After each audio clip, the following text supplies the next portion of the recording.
everyone, welcome back. Today we will be discussing Season 2, Episode 2 of his Dark Materials, The Cave. I really loved this episode, gonna give it an A, but it had a lot of stuff happening and going on that we need to talk about, so let's jump right in. The episode starts with Will and Lira leaving Chitagatse and heading back into Will's world, which is our world. That's why it looks so familiar to us. Will and Lira very quickly argue about what Lira is going to wear because Will is very concerned that she is going to draw attention to them and they're going to get caught. There's also the issue of Pan. Humans in our world, as we know, don't have demons, so seeing a tiny animal who we might not recognize is kind of shocking. Will suggests that Pan rides in a backpack that Pan describes as smelling of old goat, but it all works out. Lira very impulsively walks through the window and promptly gets hit by a car. It is pretty quickly clear that Lira and Will are not alone and Lord Boreal is actually creeping on them from his Tesla. Reminder from last season that Boreal knows that it is Will who will lead him to Grumman and to the object that they're kind of all vying for. So he has been keeping a close eye on any news of Will. The kids get to Oxford University and we can feel the excitement that Lira has to be back here. This is of course where she grew up, where she presumably feels most at home, but we also know immediately that things aren't quite the same for her. She's not accustomed to all of the different looking people around her, all of the technology that she sees that she doesn't really recognize, and even though she rips through colleges on her way to Jordan, terrorizing the poor staff that works there, the illusion of her being home crumbles when she gets to the spot where Jordan should be and she finds an empty construction site. Very tangential side note, or side question I should say. For my UK friends, when you're applying to university as an undergrad or a grad student, how do you know which college you should apply to within that university? I ask because Oxford has so many different colleges and I cannot imagine how you know which one you want to go to. We leave Oxford in our world to head back to Lyra's world where we see the magisterium holding a funeral for the cardinal who has recently died. The funeral is as pious, as strict, as rigid, and as joyless as you can imagine. And then Mrs. Coulter walks in. We get Mrs. Coulter with her black stilettos and golden monkey demon. She is dressed to the nines in black on black. She kind of looked like an Italian widow from the 1940s who accidentally on purpose murdered her husband. I loved this outfit. I thought it was beautiful, very unique, kind of menacing as always. But the detail on her shoulders also really reminded me of the witches' outfits, and I don't think that's a mistake. We find out that Father MacPhail is now acting cardinal while they hold a vote to determine who will be the next official cardinal, and he tells all of the magisterium that it is time for strong, decisive action. He says the authority has blessed him with the clarity of purpose that cuts through his grief like a knife. Mrs. Coulter seems both impressed by this and also repulsed. She also may be a little bit turned on. It's really hard to tell other than that she definitely rolls her eyes at some point. She has orchestrated so much of this behind the scenes that I think it must be really satisfying her to see all of her work and her efforts come to fruition like this. But she also knows that Father MacPhail is kind of a spineless bastard and that she's gotten him where he is. From here we head back to Will's Oxford, where we see Will patching Lira up with her scraped knee. Will is also charging his cell phone, which has basically died. And there's a very funny comparison between the alethiometer and cell phones. Lira has never seen a cell phone before, so she's asking Will about it, and he tells her that basically it sends communications, but it also knows everything because it's connected to the internet. Lira seems to accept that, but she says she has something better, the alethiometer. And not only that, but the alethiometer has told her that Will is a murderer. Will is not about that. He gets really upset when she uses that word, and he huffs off and says he has things to do. Lyra's pretty taken aback that she has inadvertently insulted Will so much, but is very capable on her own, so she heads off. Just a moment after Will leaves, as Lira is walking around, she spots a poster for an exhibition at the Pitts Rivers Natural History Museum, and it has an exhibit devoted to the North. This attracts her, and she thinks maybe this will help her get a little bit further to finding a scholar to talk to about dust. Lira gets to the museum and takes this opportunity to use the alethiometer in relative peace. Lira is checking out her alethiometer and asking about how she can locate the scholar that she needs.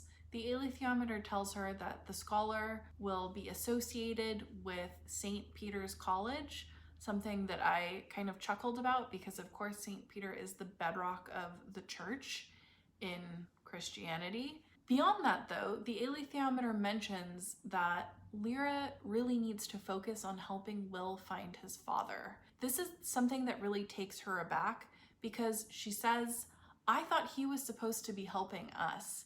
And we can kind of see that Lira always thinks of herself as the protagonist in her story. But for once, she may not be the most important person in the situation, and the journey that she's on may not be about her, and that is obviously an uncomfortable thought for her. While Lira is checking out her alethiometer, she has a not-so-chance encounter with Lord Boreal, who has been spying on her. He walks up to her, introduces himself as Sir Charles Latrom, or Latrom, not sure which, and tells her that he is a collector. They talk about the trepanned skulls that are on display. This is one of the scenes that I had been most looking forward to because I remember it so distinctively from the book. Lord Boreal in the book is described as a very refined older gentleman. He's wearing a Panama hat, he wears a very crisp suit, and I remember Philip Pullman's description of his cologne. It's described as so rich that it's almost the smell of decay. And I loved that. I thought it really added to this idea that Boreal is a predator. He has decided what he wants, he's going to go after it. And though he looks very polished and refined and aristocratic, there is something very dark underneath. Boreal in the show is charming, he's charismatic, he smiles very creepily, but he doesn't pose the same kind of imminent threat. In another part of town, Will is heading back to his boxing teacher's house so he can check up on his mom. He decides not to actually see his mom, but through the window he texts her, makes sure that she's doing okay, and we can see just how much she loves him. Her background on her phone is a photo of the two of them together. So Will gets his reassurance and then he bounces to go pursue other things. In Lyra's world, around Lake Inara, which is where the witches live in Lapland, Serafina is confronting Ruta Skadi, having learned that Ruta has killed the cardinal and upset the magisterium in a very big way. Ruta is very much not sorry about it, and she says that the cardinal was a bloated monster who spread hate, fear, and blindness.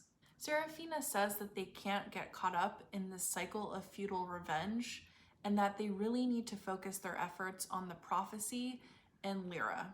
She mentions that she's sent Dr. Lancelius to the magisterium to clean up Ruta's mess and ensure that they don't accidentally start a war with the magisterium. Ruta, on the other hand, wants to unite the 9 clans against the magisterium. She sees this as an opportunity since the head of the magisterium has been murdered, that this is the time to strike and clear the magisterium from the world. Serafina also adds that she can't sense Lira anymore. Lira is behind a veil. Back in our Oxford, Lira heads to St. Peter's College to find the scholar. She's been directed by the alethiometer to find the door with the mountain on it, and certainly we see a photo of Mount Fuji on a door that says Dark Matter Research Unit. Lira enters the lab and finds Dr. Malone looking out of the window at a nest of baby birds. After they introduce themselves, Dr. Malone asks Lira a bit about why she's there, and Lira starts to tell Dr. Malone her story. As she tells it, it kind of falls apart and it sounds a bit crazy. Since Lira is describing so many things that sound very fantastical, it's probably very hard for Dr. Malone to believe Lira and to find any credibility in her story. But what is clear is that Lira has recently lost a friend, and we see just how much Dr. Malone cares about this girl she's just met. Back at the Magisterium, Mrs. Coulter is joined by Lord Boreal to be part of the hearings that are happening. This is the first time that we've seen the two of them together since Mrs. Coulter's dinner party. I was really struck by how different their dynamic was than the dynamic we've seen between Mrs. Coulter and Father MacPhail. It was almost like work spouse vibes, like Lord Boreal is Mrs. Coulter's work husband. They have so much more respect between them. There's also, interestingly, less tension, though that did change when Lord Boreal asked Mrs. Coulter about Lira. Mrs. Coulter was immediately not into that line of conversation, and she told Lord Boreal that Lira was absolutely none of his business. Of course, Mrs. Coulter doesn't know that Lord Boreal just saw Lira, and Lord Boreal is the kind of guy who's not about to give her any information that she doesn't somehow earn. This was a rough day and a rough episode for my pal and namesake Dr. Lancelius. In a departure from the books, Dr. Lancelius is at the Magisterium as a peace envoy sent from Serafina Pekkala. He says he's there to reaffirm the mutual tolerance between their cultures. And I thought that was such a beautifully and delicately worded piece of bullshit. He basically doesn't want to start anything, but also doesn't want to be friends. Father MacPhail, as the presiding council, I guess, does not believe Dr. Lancelius for a minute, and he thinks that Serafina Pekkala and the witches sent Dr. Lancelius to the Magisterium as a tool of Lord Asriel and is there to spy. Dr. Lancelius counters that theory by telling the Magisterium that witches do not take sides in human affairs. At this point, we hear from another father who we learn is also in contention to become the next cardinal. His name is Father Graves, and he asks Father MacPhail if he can question Dr. Lancelius, and boy, does he do a good job. We find out from this encounter that Dr. Lancelius's mother was a witch, and that he grew up with the witches of Lake Inara until he hit puberty and his demon settled in one shape. The witches have a ritual that allows them to separate from their demons. They send all of their girls to an area where witches cannot pass through as long as they're with their demon, and that allows the two of them to separate without being severed, like what was happening at Bolvangar. Dr. Lancelius specifies that he did not go through this ritual and instead went to live with his dad. At this point, Father Graves chooses to shit on witch culture, witch kind, witch motherhood, you name it, and says what kind of woman would send her child away to live with her dad. And Mrs. Coulter, who's in attendance, does not take kindly to this. We can see that she is extremely triggered as Father Graves basically describes Mrs. Coulter's situation with Lira. This was also kind of a reminder that we have seen Mrs. Coulter separate from her golden monkey demon in last season, and that is unresolved. We have no idea how she does that because, as far as we know, she is not a witch herself. I thought this was a very interesting breadcrumb, and I am storing it for later knowledge. This is, of course, not in the book at all, but it makes me wonder if Mrs. Coulter has some witch background, or maybe when she was younger, she went through the same witch ritual somehow, and we just don't know about it. But there is definitely something bigger stewing here. Father Graves, frothing at the mouth, says, "Witches are the enemies of men. They use their soft, deceitful ways to seduce us. They steal men's seed and they abandon their offspring." Always the victim, Father Graves. Dr. Lancelius does not agree with this characterization of his people, essentially, and mentions that this ritual of demon separation is beautiful, though he himself did not partake. He also says that witches understand the mysteries of the world, and then he gets cut off, because at this point, Father MacPhail pounds on his gavel and says, "This is heresy, this is not allowed. It is only the authority who understands the mysteries of the world." Immediately after, Father MacPhail sentences Dr. Lancelius to 8 years of hard labor as a traitor. Back in Oxford, Will decides to visit his parents' solicitor to find out about the trust that he knows about and ask whether he can get all of the money that is remaining in that trust. The solicitor very kindly tells him that because he is a minor, he is not entitled to make any of those changes, but that perhaps he can speak to the other trustees to find out more. This is when Will learns about grandparents that he's clearly never met, and that they happen to live in Oxford. Back at the research lab, Dr. Malone tells Lira about shadow particles, which is her name for dark matter. She talks about her experience of isolating shadow particles using her computer, which she refers to as the cave. This is, of course, a very nerdy joke referring to Plato's allegory of the cave, and the idea that the life that we're living, the reality that we experience, is a projection of what's actually going on. It is like shadows on the back of a cave, and what we're seeing are the shadows rather than what is creating the actual image, our lives. Go watch The Matrix, talks all about it. She further elaborates that these shadow particles are attracted to consciousness. Lira immediately recognizes that what Dr. Malone is referring to is dust. Dr. Malone talks about how she can only get in this state of communicating with dust by using what Keats refers to as negative capability. It is a state of expecting without impatience. And Lira says she knows this state well, and of course we know she does. She uses this to confer with the alethiometer all of the time. She tells Dr. Malone that she'll be happy to prove this. Lira discovers that before she was a scientist, Dr. Malone was in fact a nun. I loved the moment when Lira pulls out her alethiometer. It had a very FBI, CIA, Ghostbusters badge vibe. Very much on a mission, Will decides to visit his grandparents that he has just learned about. We see him walk up to a large house that has security cameras.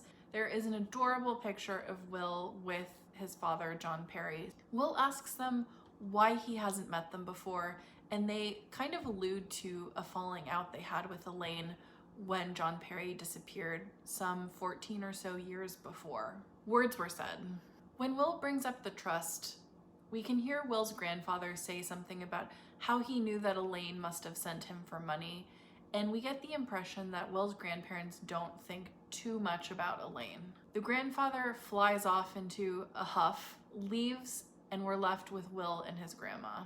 Will's grandfather takes this opportunity away from them to call the private investigator from the previous season, and we understand that the private investigator has contacted them before. Will's grandfather says that Will is here, and the private investigator asks him to keep him there so he can come over to talk with the boy. Grandpa is basically a narc. Will's grandmother is a bit nicer to him. She even mentions that Will is welcome to stay with them, but when Will asks if Elaine can stay with them as well, Will's grandmother is not so sure. She seems aware that Elaine might not have the best mental health and that there may be more of an underlying condition. This really takes Will off guard, and he can sense immediately that something doesn't feel quite right. If they haven't seen Elaine for the last 14 years, how could they possibly know that she has some mental health issues going on? This is a good clue to him that they have been in contact with someone and that it is finally time to leave. He knocks over his cup of tea that's been sitting on the floor as the cleverest way to get out of this, and as his grandmother rushes off to get something to clean up the spilled tea, Will books it and leaves. Back at the lab, Dr. Malone introduces Lira to the cave. I thought this was very interesting visually, and it kind of reminded me both of Bolvangar and the experiment room there, along with Lord Asriel's lab up in the north, and I think that was probably intentional. Dr. Malone hooks Lira up to the cave so that Lira can test it out. It is clear immediately that Lira is very practiced in this skill called negative capability, and Dr. Malone watches Lira completely stunned as she sees the cave do things that she's never seen before. Lira knows that she can make this process more efficient and decides to treat the cave as though it is the alethiometer. We see her hands moving as though she were adjusting the alethiometer to ask a question, and immediately she receives a response. The cave tells Lira that Dr. Mary Malone has a part to play in all of this and will require the I Ching. We don't know too much about this, but we find out in the book that Dr. Malone is about to go on a journey. Lira also finds out from the cave that she is late, and though she doesn't specify, we see the image of a knife or sword appear, followed by the hourglass. This is very subtle foreshadowing because at this point we don't know that Will is tied to the subtle knife, and I think this was a really delicate way of showing us what is about to happen. Lira realizes that she is late to meet Will though, and she leaves, but promises Dr. Malone that she will be back the next day. After Dr. Lancelius's hearing is over, Mrs. Coulter meets with Father MacPhail outside in the magisterium, and we can see just how much he's come to rely on her opinion. Mrs. Coulter tells Father MacPhail that now is the time to solidify his support by showing strength. Lira finally meets up with Will in the botanical gardens. He's upset because he thinks that Lira might be risking his safety, and he is not about to get caught. Lira is very excited about meeting up with Dr. Malone, but after realizing that Will doesn't necessarily care, she goes ahead and tells him that the alethiometer has let her know that she really needs to reorient her task and help Will find his father. Rather than be glad about this, Will is pretty upset, and he is very sure that his dad is dead, so this doesn't really make sense to him. Lira explains that the alethiometer cannot lie, it only tells the truth, and she goes ahead and shows him the alethiometer for the first time.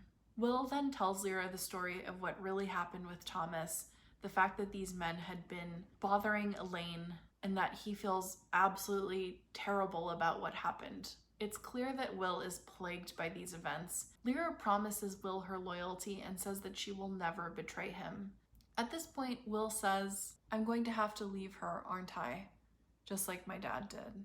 We know that Will is referring to his mom here, and honestly, this broke my heart. I hadn't seen this pattern before, but Elaine is someone who has been left. She is completely alone, and now that Will is gone too, she is staying with someone who she barely knows, and that is truly devastating for her. This was such a moment of insight for Will. My heart really broke for him that he feels this guilty all the time about his mom. Back at the magisterium, we see Father MacPhail praying in what looks like the most depressing and most uncomfortable bedroom of all time. Father MacPhail is interrupted by his lackey with the beetle demon. This associate has come in with a stack of papers for Father MacPhail to sign, which we understand is authorizing a use of force against the witches. Father MacPhail signs the order to cleanse the witches, and once he's alone again, we realize that he may not feel great about this decision. He and his demon discuss the morality behind this. I've got to say, Father MacPhail's demon's voice sounded disturbingly like Mrs. Coulter's. Father MacPhail's demon advises him to atone and do penance for all of this sin. Father MacPhail says, "It has to be done. It all had to be done." And we can tell that he's really trying to justify all of these crimes he's committed, not only with the cleansing of the witches, but I'm sure he also feels quite bad about the murder of the previous cardinal. To do that penance, Father MacPhail looks over at the candle that has been sitting right next to him while he's praying. Father MacPhail's demon tells him to hold his hand over the candle, and we watch as Father MacPhail's hand gets progressively closer and closer to the open flame. Elsewhere in the building, Mrs. Coulter goes down to presumably the dungeon to talk to Thorold, who is Lord Asriel's manservant. Mrs. Coulter consults Thorold about the whereabouts of Lira, and she doesn't realize that Lira had gone to the north to bring the alethiometer to Asriel. Thorold tells her this, along with the fact that Lira followed Lord Asriel up the mountain, and that Asriel had intended to kill Lira to release the energy needed to form his bridge. Instead of Lira, of course, Asriel had Roger and used Roger instead. Mrs. Coulter seems pretty shattered by this news, but she also now realizes that she's been kind of wasting her time here. Lira is in a completely different world entirely, and Mrs. Coulter should focus her efforts on that instead. She thanks Thorold and leaves. Thorold also has the cutest demon. It looks like a Jack Russell Terrier. We get to see the magisterium vote on the next cardinal. I thought this was a really cool scene, not at all in the book, but it reminded me so much of the ritual that the Vatican has when selecting their next pope, which I'm sure is intentional. We see all of the higher ups of the church voting the smoke. We see them locked into the room. And at the same time, we also see magisterium soldiers loading up explosives. The magisterium votes in Father MacPhail as the cardinal, and we see him beaming with delight and almost transcendence. Everyone in the room kisses his ring, and he now has all of the power. Those bombs that we're seeing being loaded up are not for the higher-ups of the magisterium. We see that they are released onto Lake Inara, and the witches basically watch as their land and their home are burned down to the ground. The episode ends with a juicy conversation between Father MacPhail and Mrs. Coulter. Mrs. Coulter goes to MacPhail's room to basically say her goodbyes. He doesn't know that though, and he thanks her so much for all of her help. We can see he's wearing his new cardinal gear. He's got this big necklace.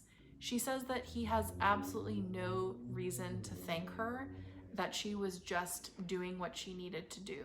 She tells him that this was all by her design, that in her plot, Father MacPhail is both the spider and the fly. She has this dirt over him now, this killing of the cardinal that he would never want out. She can blackmail him into doing whatever it is she wants. MacPhail asks Mrs. Coulter if she is going to find Azrael. We know he is obsessed with Azrael.